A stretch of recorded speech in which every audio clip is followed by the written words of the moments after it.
Iya, Kalau memang bantuan luar negeri ditolak, mana nih bantuan dari dalam negeri? Gitu mungkin sih. itu jangan salah. Australia itu sering menerima bantuan dari negara lain, termasuk dari Indonesia.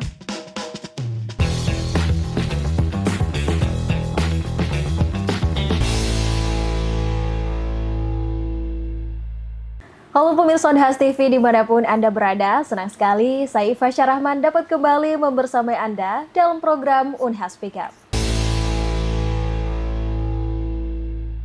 Pemirsa, bencana alam yang melanda Aceh serta sejumlah wilayah di Sumatera tentunya meninggalkan duka cita yang mendalam. Rumah-rumah warga hancur, mereka kehilangan mata pencaharian bahkan anggota keluarga dan mereka terpaksa hidup dengan kebutuhan dasar yang seadanya. Tentunya kondisi ini mengundang simpati dan keprihatinan dari berbagai penjuru dunia, pemirsa. Sejumlah negara bahkan lembaga internasional menyatakan kesiapannya untuk membantu. Namun pemerintah Indonesia justru menolak bantuan dari luar negeri dan memilih untuk menangani bencana dengan mengoptimalkan kapasitas nasional yang ada. Nah, respon ini tentu mengundang berbagai polemik di masyarakat. Ada yang menanggapi ini sebagai bentuk kemandirian serta kedaulatan Indonesia, namun ada juga yang justru mempertanyakan kebijakan ini. Bagaimana nantinya kemudian penanganan bencana tersebut di lokasi bencana, apakah akan mempercepat atau malah memperlambat jika bantuan ini justru ditolak.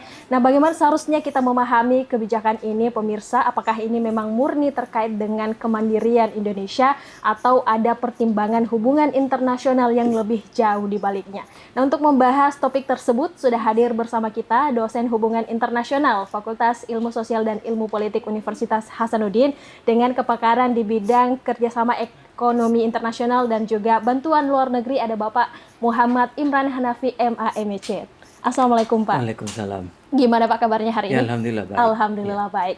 Kita bakal bahas topik yang lagi hangat diperbincangkan nih Pak, terkait dengan keputusan pemerintah kita, dalam hal ini Bapak Presiden Prabowo yang kemudian menolak bantuan-bantuan yang datang dari luar negeri. Mungkin untuk pertama, bagaimana Bapak menanggapi kebijakan ini Pak? Sebenarnya gini ya, itu dalam pergaulan internasional, ya, eh, satu negara yang kemudian memberikan bantuan kepada negara lain yang selalu kita kenal sebagai bantuan luar negeri, itu adalah hal yang biasa. Hal Gitu. yang biasa, oke. Karena itu memang merupakan bagian daripada pergaulan internasional. Nah, yang menjadi masalah ketika ada negara yang kemudian menolak.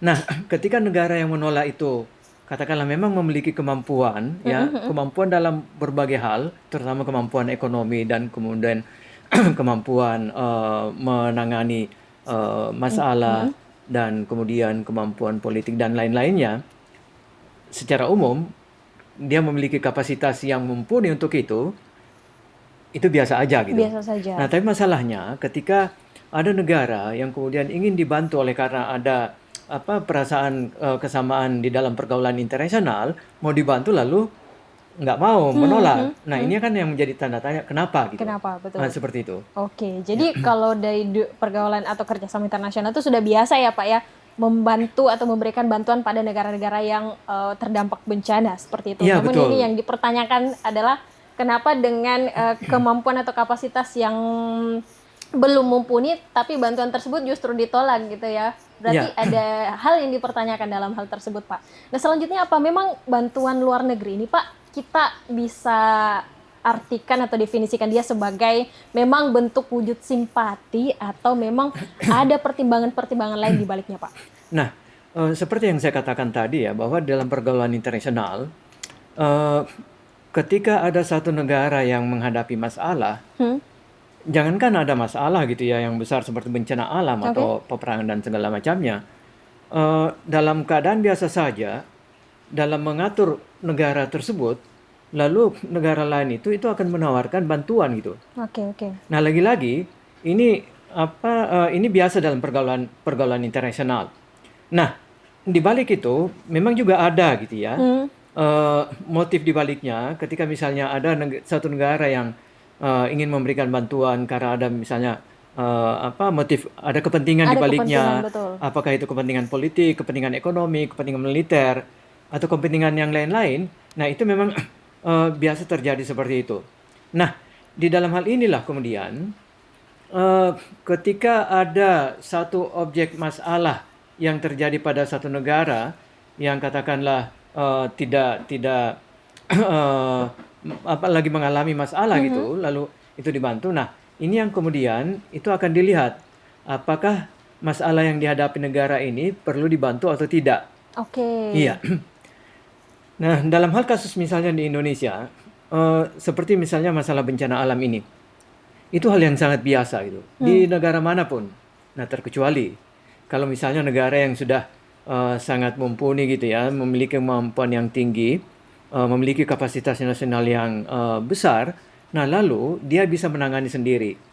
Salah satu contoh misalnya Jepang. Oke, Nah, Jepang. Jepang itu sangat sering mengalami gempa Bencana ya, bumi. Pak, betul. Tapi dia bisa mengatasi sendiri gitu, karena memang kapasitas dia itu sudah memenuhi untuk itu. Atau misalnya Amerika gitu ya, Amerika yang biasa kebanjiran, biasa kebakaran, dia bisa menangani sendiri.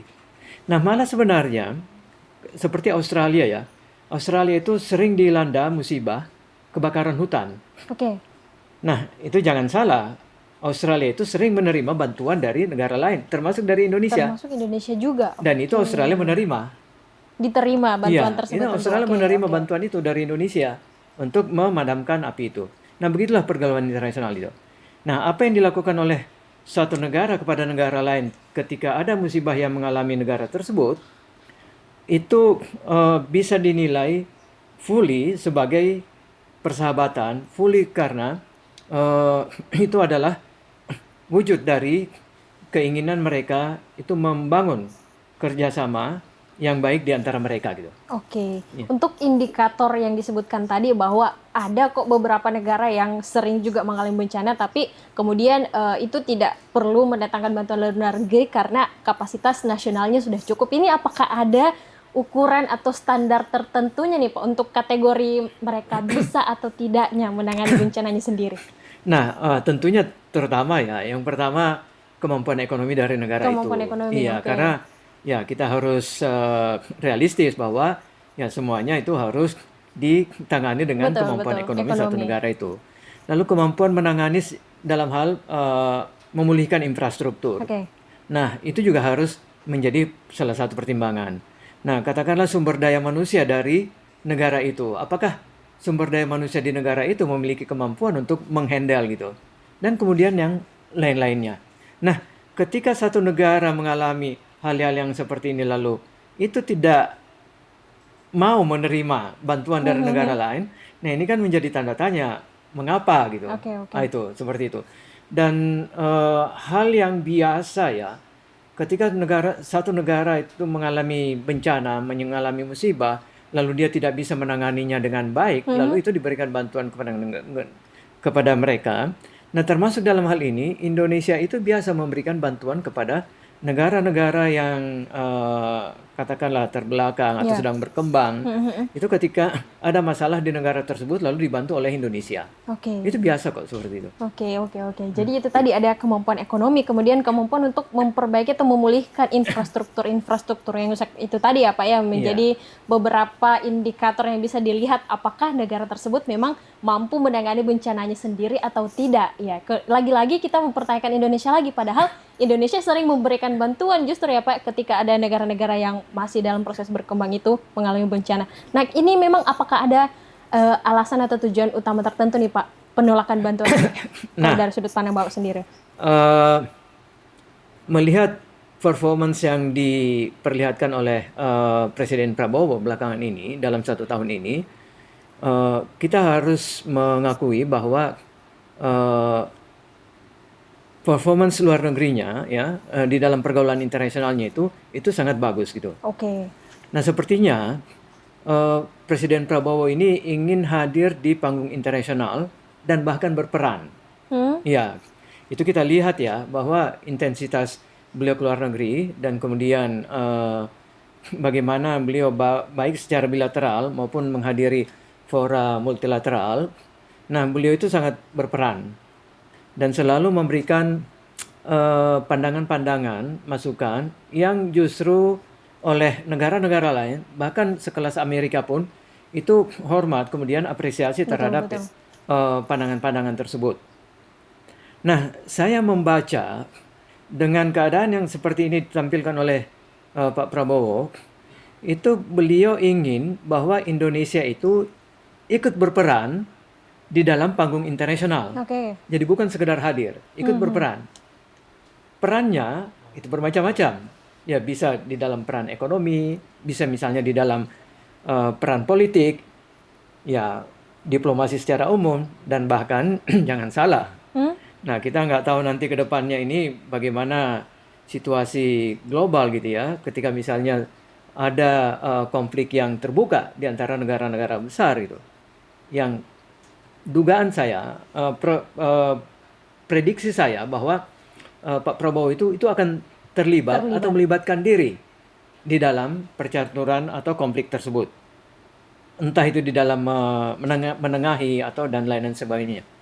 Nah, dalam kaitan dengan inilah, ketika kita ingin berperan di fora internasional seperti itu, apalagi mengambil peran yang besar, nah, lalu ketika ada masalah di dalam negeri kita, lalu kita sebenarnya tidak bisa menanganinya, itu lalu gimana? Nah, di dalam poin inilah, saya justru menduga ya, apa yang ditampilkan oleh keputusan yang diambil oleh Presiden Prabowo dengan tidak menerima atau bahkan menolak menolak bantuan luar negeri itu ingin menunjukkan bahwa kita mampu. Kapasitas nasional kita itu bisa memenuhi itu. Itu yang saya baca dalam kaitan dengan ini. Nah, tapi pertanyaannya kemudian, nah masyarakat ingin melihat bahwa apakah benar-benar apa yang ditunjukkan oleh Presiden Prabowo ini, apa yang ditunjukkan oleh pemerintah ini dengan menunjukkan bahwa kita memiliki kapasitas yang mumpuni untuk menangani masalah itu benar-benar wujudnya dilihat atau secara enggak langsung gitu. oleh masyarakat. Nah, ini yang kemudian membuat masyarakat tentu menjadi bertanya-tanya gitu. Ya, apalagi kan ketika kita menghadapi masalah, ya itu biasanya ya kitanya nggak sabaran, ingin melihat segera, atau paling tidak ada hal yang kemudian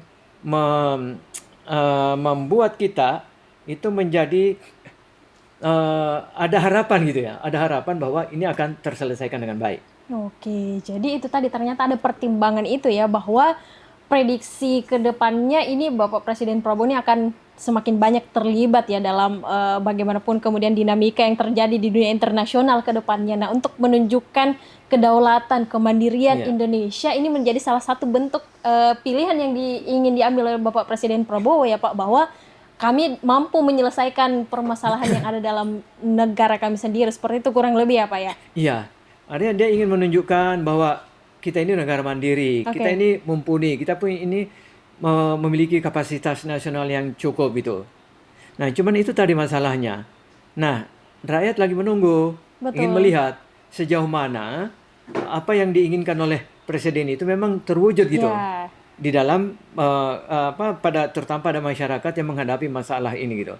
Betul, itu tadi ya, karena memang masyarakat kita ingin melihat bukti nyatanya secara langsung gitu. Kalau memang bantuan luar negeri ditolak, mana nih bantuan dari dalam negeri gitu, mungkin secara sederhananya, dan masyarakat kita tentu, apalagi saudara-saudara kita yang berada di lokasi bencana itu tentu sudah ingin melihat secara langsung ya Pak ya, bagaimana kemudian kapasitas nasional ini dioptimalkan dan dikerahkan dalam penanganan bencana ini. Luar biasa sekali. Nah, ada juga statement yang muncul di masyarakat nih Pak, kalau bantuan luar negeri itu Pak, itu tidak murni sebagai bentuk simpati gitu. Ada kemungkinan ada kepentingan-kepentingan politik yang ada di baliknya, atau bahkan ada yang mengatakan itu menjadi seperti utang gitu bagi negara Indonesia. Gimana Pak menanggapi itu?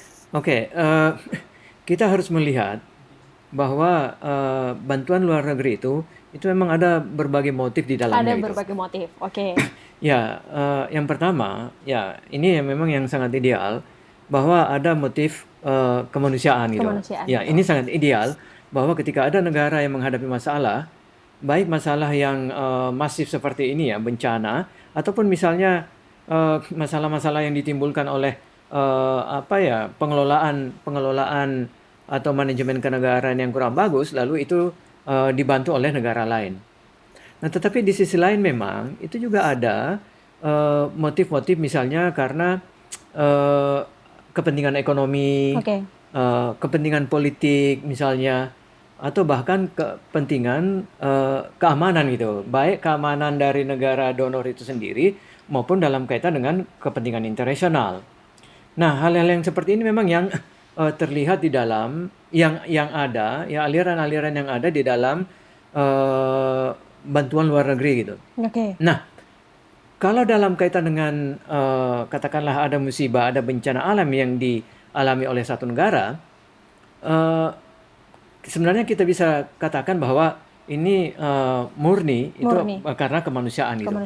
Tetapi gini ya, dalam pergaulan internasional itu satu negara itu akan berusaha sedemikian rupa maintain hubungannya dengan negara lain dalam bentuk apapun, sehingga ketika misalnya ada keperluan-keperluan yang mendadak harus diperlukan oleh satu negara itu, oleh negara donor itu, dia nggak perlu minta-minta lagi kepada negara penerima tadi ini. Dorongan utang budi ya Pak ya. Otomatis. Itu sama dengan ini kan, hubungan pribadi antar manusia gitu. Ya saya nggak minta apa-apa dari Anda gitu. Ya saya hanya berikan bantuan. Tapi itu kan akan akan tertinggal di dalam hati Anda bahwa wah Bapak ini baik, Bapak ini baik, Bapak ini baik. Nah, sehingga satu saat apakah ketika saya memerlukan sesuatu, Anda mungkin akan turun tangan secara langsung gitu. Apalagi kalau saya minta. Betul. Nah, inilah yang kemudian ada di dalam hubungan internasional itu gitu. Nah, sehingga misalnya kita lihat ya, bantuan-bantuan ini, karena apalagi kan bantuan ini itu ada 3 kategorinya ya. Ada yang hibah penuh, yang ada yang hibah penuh. Ini tadi dalam kaitan dengan apa yang dikatakan bahwa ketergantungan, itu. Lalu yang kedua itu ada pinjaman, loan. Atau yang ketiga ada yang disebut sebagai technical assistance. Ya bantuan teknis gitu. Nah, dalam hal hibah ya itu tidak sepenuhnya bahwa ketergantungan itu sebenarnya tergantung pada sejauh mana keperluan dari satu negara itu ketika memang sudah selesai itu tidak ada lagi. Nah, tetapi dalam hal yang kedua ini dalam hal hutang, pinjaman, karena ini juga disebut sebagai bantuan luar negeri. Nah, ini yang kemudian bisa itu menggantung negara penerima itu, penerima utang itu. Dalam artian? Ya, ya ketika dikasih utang itu kan keenakan itu dikasih lagi, diberikan terus sampai akhirnya tergantung. Yang bahkan di dalam hubungan internasional itu ada yang disebut sebagai jeratan utang itu, debt trap gitu, ya, jeratan utang. Yang ketika misalnya terjerat hutang seperti itu, biasanya negara donor, apalagi kalau yang galak-galak gitu ya, galak-galak. Ya, langsung mohon maaf itu kayak debt collector gitu ya. Itu ngambil aja apa yang ada di negara itu gitu. Ini sebenarnya yang terjadi di beberapa negara yang lagi kuat dibantu diberikan utang, bukan dibantu dalam artian diberikan utang, lalu ketika dia nggak bisa membayar, akhirnya apapun yang bisa. Itu ada seperti itu juga. Jadi itu ada yang betul-betul hibah penuh yang betul-betul diberikan saja, ada bentuk pinjaman juga yang menjadi hutang. Nah, inilah yang di dalam kalau kita melihat kategorisasi itu. Nah, kalau dalam konteks bahwa bantuan terkait dengan bencana alam, ya itu sepenuhnya itu hibah. Hibah penuh. Ya. Ya walaupun itu tadi, ya itu kan. Ya, itu betul. Saya selalu berikan, dan kemudian akhirnya ketika Anda memerlukan, ya saya bisa saja walaupun misalnya Anda tidak bilang perlu, tapi wah ini kan dia baik kepada saya gitu. Hubungan antar individu saja ya Pak. Ya, tentu akan apalagi ada kalau diminta. Betul. Nah, ini yang saya lihat Presiden Prabowo itu ingin lepas dari hal yang seperti itu. Ingin mandiri sehingga beliau itu bisa berselancar dengan bergaul dengan baik dengan berbagai negara, dan itu yang kita saksikan dalam 1 tahun ini, bagaimana performance dari Presiden Prabowo di dunia internasional. Bahkan berperan ya Pak ya, bukan hanya hadir saja tapi berperan juga di dunia dinamika internasional. Keren sekali. Jadi memang pemirsa itu tadi ada beberapa pertimbangan yang memang menjadikan kebijakan untuk menolak ini, ada pertimbangan itu tadi ya. Memang ini menjadi pilihan yang harus diambil ya, karena ada tuh tadi menunjukkan kedaulatan bahwa kita mandiri dan mampu menyelesaikan permasalahan. Dan itu tadi presiden kita ini tidak mau terikat tentunya dengan itu tadi dinamika-dinamika yang terjadi kalau bantuan tersebut kemudian diterima. Nah, berkaca dari tsunami di Aceh nih Pak, tentu ini ada pelajaran yang bisa diambil dari momen ataupun bencana tersebut pada tahun 2004, tapi jangan dijawab dulu Pak, kita akan kembali setelah jeda pariwara berikut ini. Pemirsa tetap di Unhas Speak.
Ya pemirsa, masih di Unhas Speak bersama narasumber kita Pak Imran Hanafi. Kita tadi sudah membahas begitu banyak pertimbangan-pertimbangan yang mestinya akan menjadi pertimbangan presiden kita ya untuk menolak bantuan dari luar negeri. Nah, berkaca dari bencana yang terjadi di Aceh Pak kemarin di tahun 2004, sebenarnya bencana yang cukup besar ini bukanlah pertama kali. Di tahun 2004 juga dulu itu betul-betul mengundang juga perhatian dan keprihatinan dari sejumlah negara, dan pada masa itu Indonesia menerima bantuan tersebut. Nah, apa yang bisa dipelajari dari tahun tersebut Pak?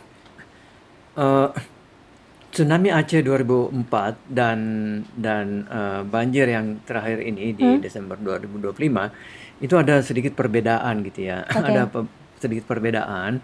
Nah, tsunami Aceh itu di 2004 karena itu melanda beberapa kawasan di Asia Tenggara. Oke. Jadi info internasionalnya itu lebih kuat. Lebih kuat. Ya, pesan internasionalnya itu lebih kuat. Nah, apalagi memang ketika itu yang paling besar itu yang yang dilanda tsunami itu di Aceh gitu ya. Nah, dibanding beberapa negara lain di Asia Tenggara, ya ada misalnya Thailand juga ya kena, tapi lagi-lagi Aceh. Nah, dan kemudian ketika itu pemerintah daerah Aceh, pemerintah provinsi Aceh itu memang tidak bisa lagi berbuat apa-apa gitu. Oke. Iya. Nah, inilah tadi dalam kaitan dengan indikator dari bencana nasional itu otomatis masuk dengan apa yang dialami oleh tsunami Aceh 2004 itu, sehingga langsung ditetapkan sebagai bencana nasional. Dan kemudian seperti yang saya katakan tadi bahwa pesan internasionalnya itu cukup kuat, sehingga apalagi kalau ngomong tentang tsunami gitu ya, dan itu biasa terjadi di berbagai negara, itu lalu mengundang berbagai negara untuk ikut turun tangan itu. Bantuan. Dan yang akhirnya kalau kita lihat ya, itu begitu ramai negara-negara lain itu memberikan bantuan. Tapi memang kalau kita lihat ya, tsunami Aceh 2004 itu oleh karena gaungnya, pesannya yang begitu kuat secara internasional, itu seolah, dan di dalam negeri pun saya kira kita rasakan gitu ya, itu bagaimana hampir semua pihak itu mau melibatkan diri di dalamnya gitu, baik yang dari luar negeri maupun dari dalam negeri itu. Nah ini karena ya memang kondisinya ya itu berbeda tadi yang saya katakan, dia lebih pada masalah internal gitu, apalagi ya ini terkait dengan masalah lingkungan gitu ya, masalah lingkungan dan kemudian dia di-keep ke dalam aja. Dan akhirnya seolah gaungnya itu tidak terlalu Tidak besar. terlalu besar. Padahal dampak yang ditimbulkannya itu sangat besar itu. Hmm. Ya bahkan beberapa ahli kebencanaan mengungkapkan bahwa dampak yang ditimbulkannya itu jauh lebih besar dan itu lebih rumit ya Lebih penanganannya banjir ini daripada tsunami 2004 kemarin gitu. Oh. Nah, ya namun itulah karena gaungnya tidak begitu besar, pesannya tidak begitu kuat. Nah, sehingga boleh dikata yang mau melibatkan diri atau yang terlibat itu baik ya apalagi dari luar tentu sudah tertutup ya karena itu sudah ditutup oleh pemerintah. Dari dalam negeri pun itu sangat terbatas gitu. Terbatas. Ya dibanding lagi-lagi ketika tsunami Aceh Aceh kemarin tersebut. ya. Oke. Ya, walaupun dalam hal ini dalam kaitan dengan banjir 25 ini ya memang sih ada beberapa kelompok masyarakat yang begitu optimis karena ya rasa kemanusiaan itu lalu menilai bahwa ya walaupun tidak ditetapkan sebagai bencana nasional, pokoknya kita bantu aja gitu karena ini masalah kemanusiaan, Betul. bukan pada status dari kebencanaan itu sendiri gitu. Oke. Iya. Itu menjadi menarik juga Pak karena kalau kita lihat ya sebenarnya sekarang itu yang paling berperan itu kan media sosial ya Pak ya. Padahal pada waktu 2004 itu justru medsos belum terlalu Iya. tenar-tenarnya tapi pesannya itu tadi gaungnya malah Iya. justru kuat ke luar negeri. Kalau saat ini mengapa justru seperti itu Pak?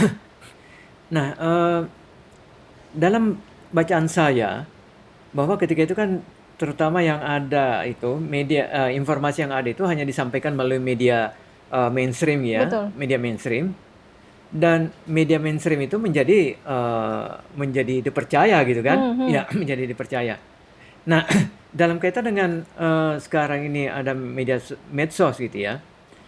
Nah ini memang karena terkadang di media sosial itu juga akurasi dari informasi itu tidak Betul. kuat, tidak betul. Nah sehingga ya terkadang orang memilah-milah ini benar nggak, ini benar nggak, ya itu kan seperti itu.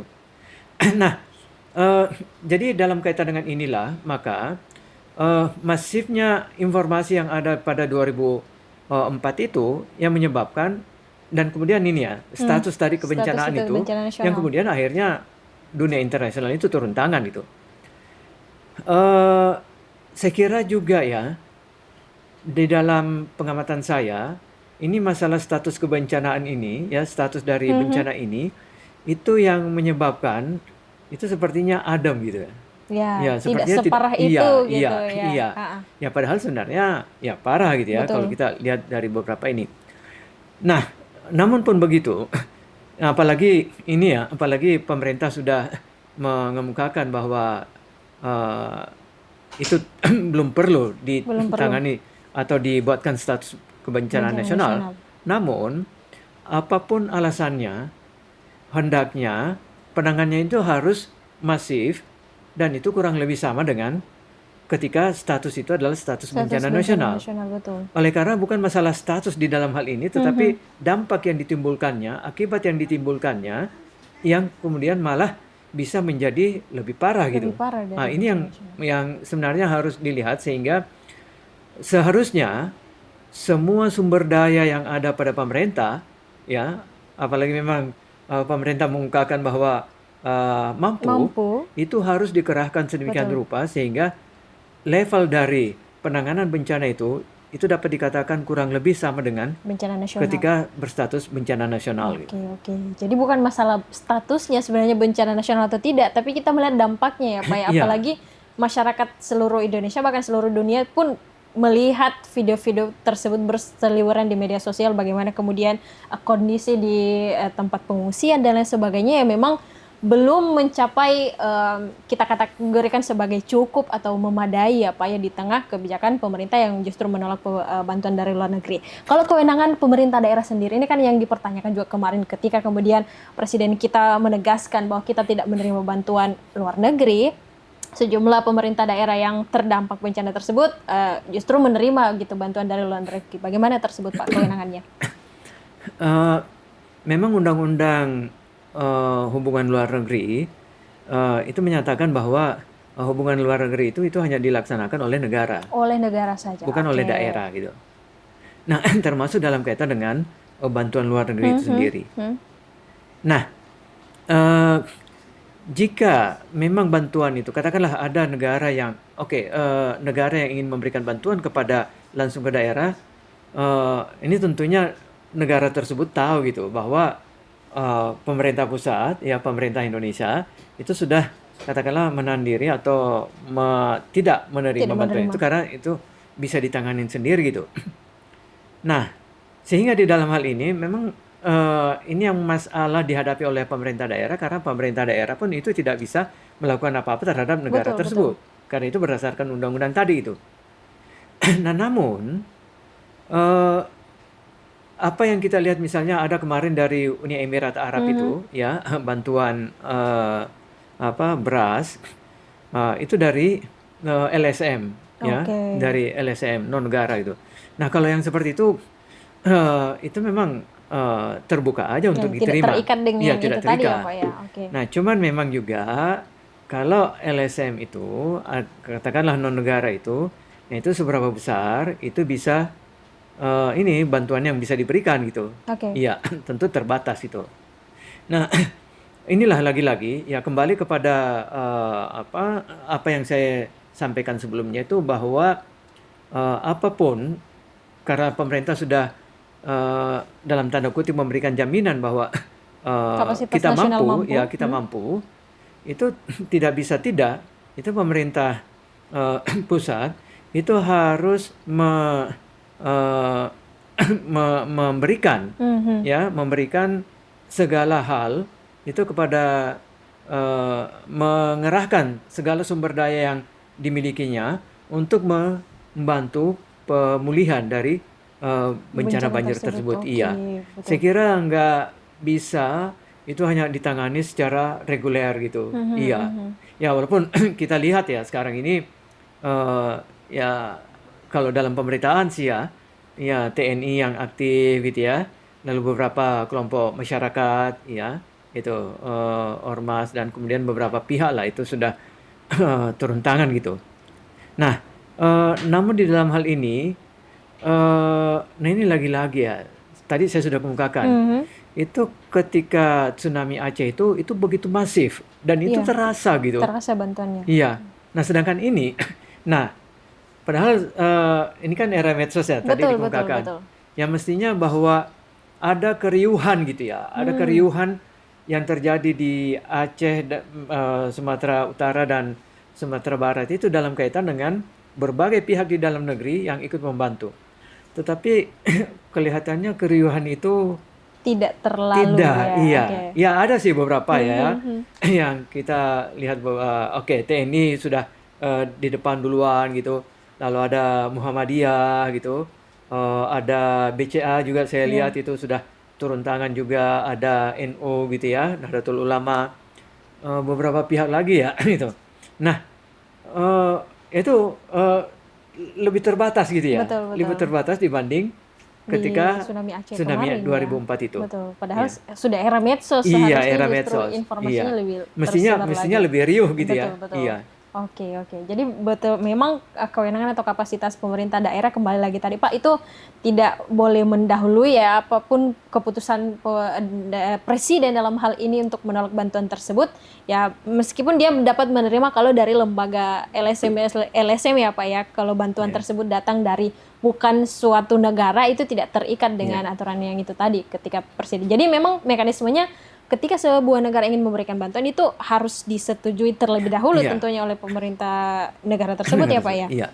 Tidak boleh atas inisiatif kemudian langsung menyerahkan. Oke, jadi memang sudah ada mekanismenya yang seperti itu. Mungkin terakhir Pak sebagai closing statement disampaikan kepada pemirsa Monas TV khususnya kepada pemerintah kemudian bagaimana bisa meyakinkan masyarakat bahwa memang kapasitas nasional kita mampu untuk menyelesaikan bencana ini, juga kepada masyarakat Pak bagaimana kemudian menanggapi menghargai keputusan tersebut dan sama-sama bahu-membahu untuk membantu saudara-saudara kita yang terdampak di lokasi bencana. Silakan Pak.